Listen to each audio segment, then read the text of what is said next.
The President has indicated that his method of getting service delivery is continuous engagement with the National Assembly and the Senate.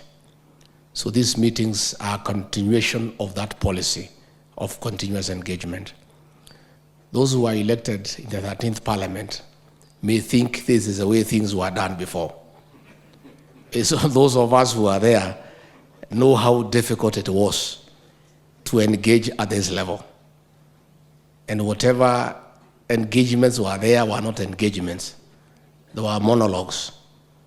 So we don't take it for granted, Your Excellency, that you have found time once more to come and engage our members of the National Assembly.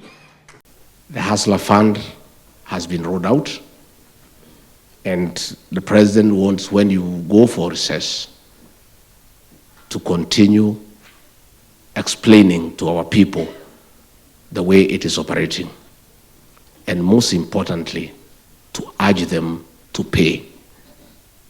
You have heard these characters from the other side of Azimio telling people to borrow the money and not to pay, which is very retrogressive thinking. That should not happen in areas where you have been elected, and we are urging you to be the ambassadors of the Hustlers Fund during the recess and take time to talk to the business people, to the young people, to the hustler nation, that there is value in borrowing that money and keep on paying and increasing their chances to borrow more. Already, we are doing very well.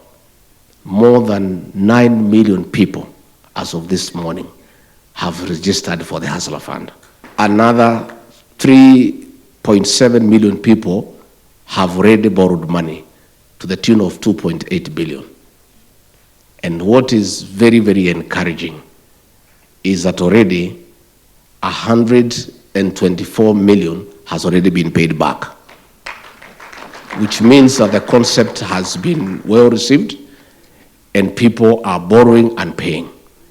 We are requesting you to be our ambassadors, to explain to the traders, to the informal sector players, that this fund is a good fund. They need to borrow, but they need to pay. And also counter that negative narrative by these Azimio characters. That is a responsibility that we wish you to carry out during your recess period. Finally, when you come back, the President has asked me to inform you that it is his desire that we, the Kenya Kwanza formation, lead by example on the implementation of the junior secondary school, which you know the Presidential Working Party on Educational Reforms has recommended, and the President has agreed, that the junior secondary school will be domiciled in the primary school.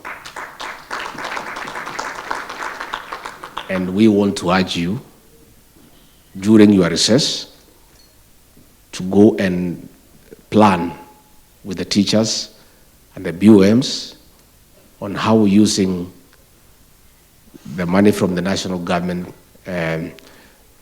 fund, CDF, how to put up the junior secondary school. And we want to lead by example.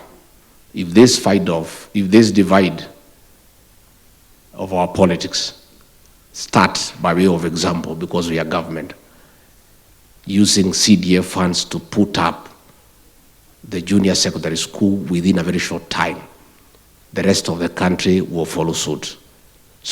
And you know, the CBC in itself is not a bad thing, but it was rushed without public participation. And when the Presidential Working Party on Education Reforms went round, 86% of Kenyans spoke very strongly that that is where the junior secondary school should be domiciled.